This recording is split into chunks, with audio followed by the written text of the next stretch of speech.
Hello students, welcome back to another video. तो new batch 2026-27 की classes हम हर एक सब्जेक्ट की स्टार्ट कर चुके हैं हर एक सेमेस्टर के लिए। फिर चाहे आप किसी भी यूनिवर्सिटी में पढ़ते हो, न्यू सिलेबस के अकॉर्डिंग हम आपकी पूरी क्लासेस कंप्लीट करा रहे हैं एकदम सीक्वेंस में नोट्स के साथ। तो जो भी हमारे प्यारे स्टूडेंट्स भी ये थर्ड सेमेस्टर में हैं और हिंदी गद्य को पढ़ रहे हैं, हिंदी अगर आपका विषय है, आपका सब्जेक्ट है, तो आज की वीडियो से हम इसकी न्यू बैच की क्लासेस स्टार्ट कर रहे हैं आपके एग्जाम 2026-27 के लिए। तो जो यूनिट नंबर 1 है आपका, उसमें आपको पढ़ना है हिंदी गद्य साहित्य का संक्षिप्त इतिहास। और पहला टॉपिक आपका है हिंदी कहानी का उद्भव और विकास। सिलेबस में आप लोगों के साथ डिस्कस कर चुकी हूँ। जिन भी बच्चों ने सिलेबस अभी तक नहीं देखा है तो पहले वो सिलेबस देख लें, तभी अपने यूनिट्स को पढ़ना आपके लिए आसान हो पाएगा। क्योंकि जब हम सिलेबस जानते हैं तभी एक सिस्टमेटिक वे में पढ़ाई कर पाते हैं। आपको सिलेबस ही नहीं पता होगा तो आप एक सीक्वेंस में क्लासेस नहीं कर पाएंगे और आप एग्जाम की तैयारी सही से नहीं कर पाएंगे। वैसे तो हम एक सीक्वेंस में आपको सब कुछ प्रोवाइड कराते हैं, लेकिन फिर भी आप सिलेबस देख लीजिएगा। हर एक सब्जेक्ट का जो सिलेबस है हम आपके साथ डिस्कस कर चुके हैं और अब हर एक सब्जेक्ट की क्लासेस चैनल पर स्टार्ट हो चुकी हैं। तो पहली बार आए हैं तो सब्सक्राइब करना मत भूलिएगा, क्योंकि ये बीए के लिए बेस्ट चैनल है। यहाँ पर पूरी क्लासेस के साथ साथ एग्जाम की तैयारी भी न्यू मॉडल पेपर प्रोवाइड कराकर कराई जाती है। तो चलिए देखते हैं हिंदी गद्य साहित्य का संक्षिप्त इतिहास क्या है। तो हिंदी गद्य साहित्य के संक्षिप्त इतिहास में पहला टॉपिक है कि हिंदी कहानी का उद्भव और विकास कैसे हुआ। आप लोग हिंदी की कहानियां पढ़े होंगे, आप लोग 12 तक तो हिंदी पढ़े ही हैं। तो हिंदी में अलग अलग कहानी है, नाटक है, उपन्यास है, आप लोगों ने पढ़ा होगा। ये सब क्या है?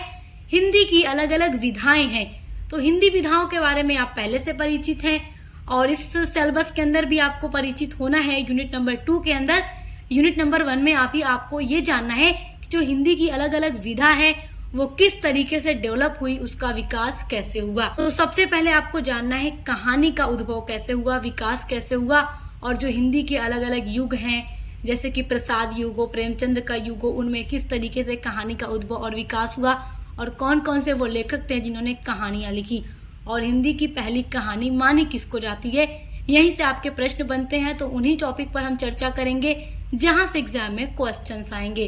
तो कुछ भी आपको ऐसा नहीं यहाँ मिलेगा जो आपके लिए इम्पोर्टेंट ना हो। जो कुछ इम्पोर्टेंट है वही हम आपको प्रोवाइड कराते हैं। चलिए देखिए, कहानी का जो इतिहास है अति प्राचीन है, यानी बहुत पुराना है। क्योंकि देखिए, जब से मानव सभ्यता का विकास हुआ है तो मानव सभ्यता के विकास के साथ ही साथ कहानी कहने और सुनने की बात भी चल पड़ी थी। पहले टाइम में भी ये होता था कि लोग ग्रुप बनाकर बैठ जाते थे, उसमें से जो सबसे बड़े होते थे, मतलब एज में ज्यादा होते थे, वो कहानियां सुनाते थे। पहले लोग गांव में ऐसे रहते थे तो कहानियां कहने और सुनाने का बड़ा रिवाज था एक। और आज भी बच्चों को कहानियां सुनाई जाती है घरों में।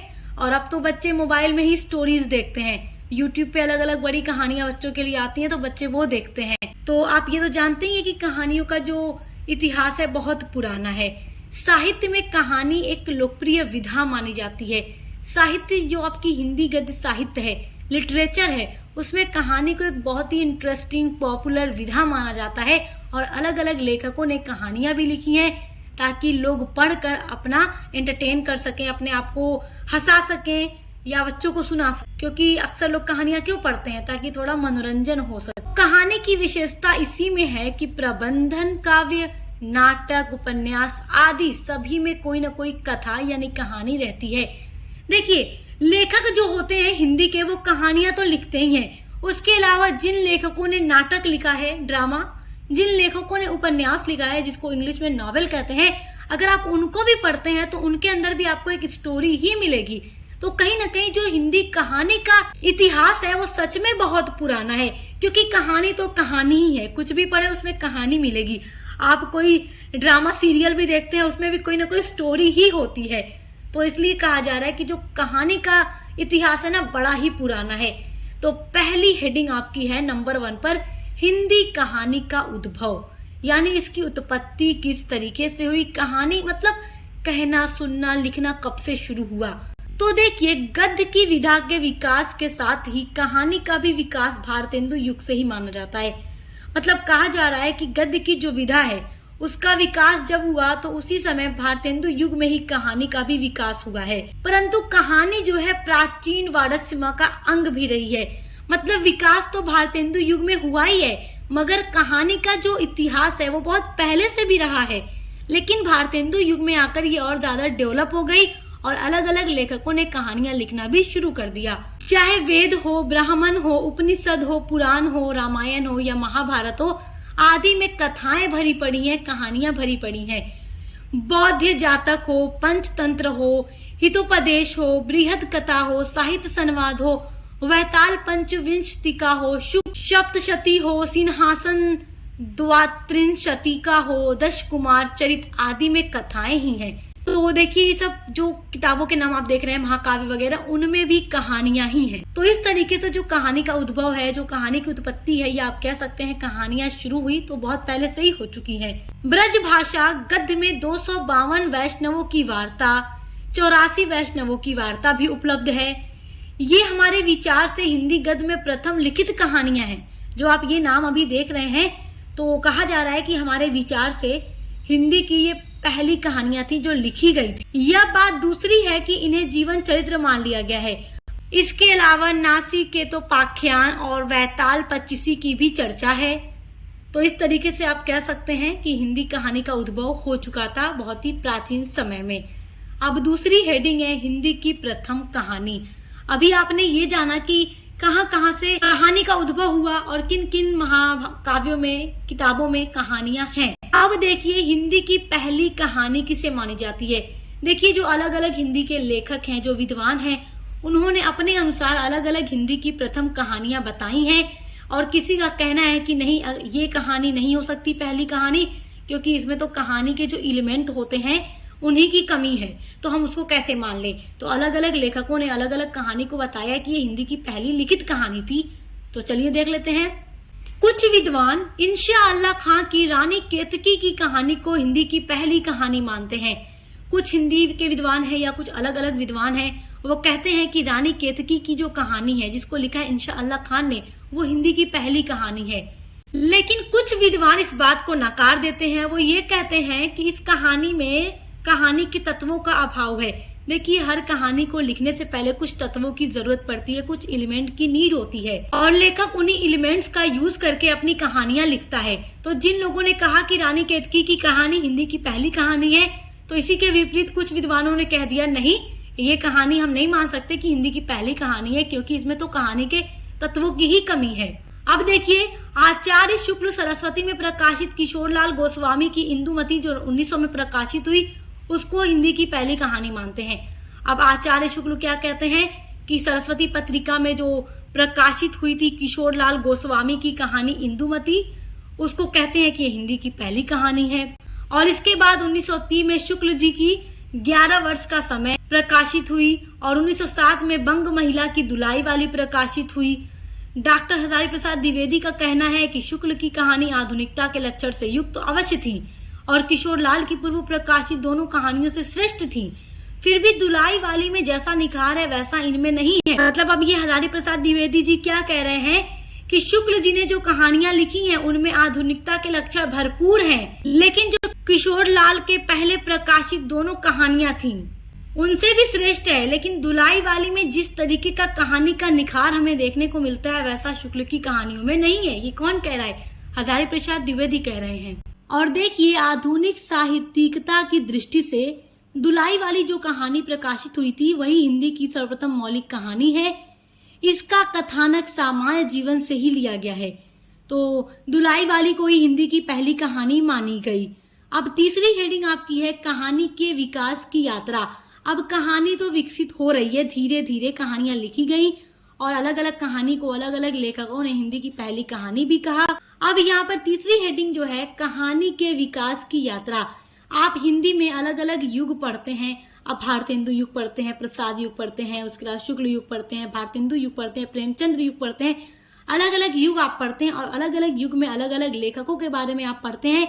अलग अलग लेखकों के द्वारा लिखी गई जो हिंदी कहानियां हैं, उपन्यास हैं, उन सभी के बारे में आप पढ़ते हैं।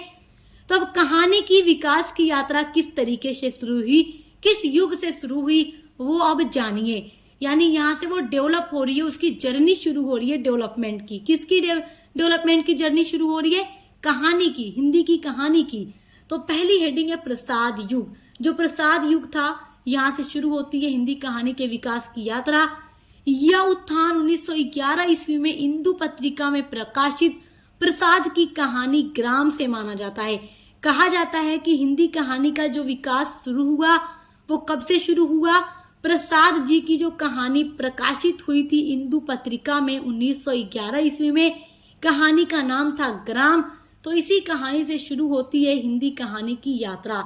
इस कहानी में प्रसाद ने ऋण की समस्या को उभा कर मानव व्यापार की व्यंजना सजीव प्रकृति की छाया में करके कहानी को एक पुष्ट आधार दिया। तो इस कहानी में प्रसाद जी ने किस चीज के बारे में चित्रण किया है, किस चीज के बारे में बताया है? जो लोग उधार लेते हैं, ऋण लेते हैं, उसकी जो समस्याएं होती हैं ऋण लेने के बाद, व्यापार के बारे में पूरा एक्सप्लेन करते हैं और उसका सजीव चित्रण करके दिखाते हैं अपने पाठक को, अपने रीडर को।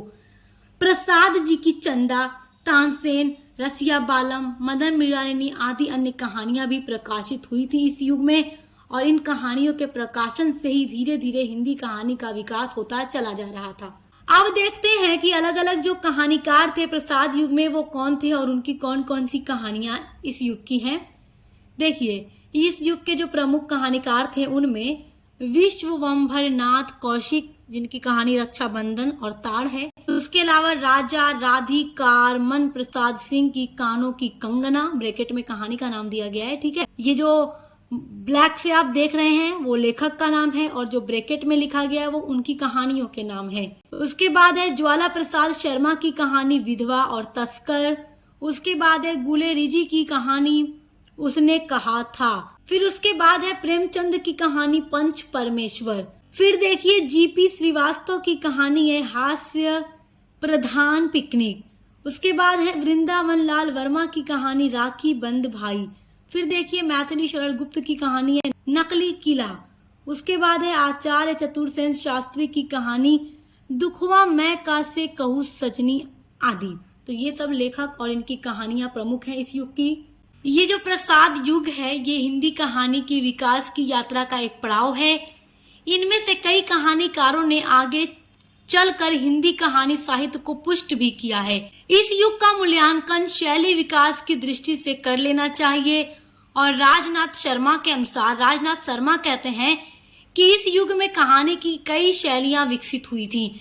मतलब कहानी की जो अलग अलग शैली थी, लिखने का जो स्टाइल था वो विकसित हुआ था प्रसाद युग में, और कहानी की जो पूरी यात्रा थी यहाँ से शुरू हो रही थी और कहानी धीरे धीरे विकसित होती चली जा रही थी।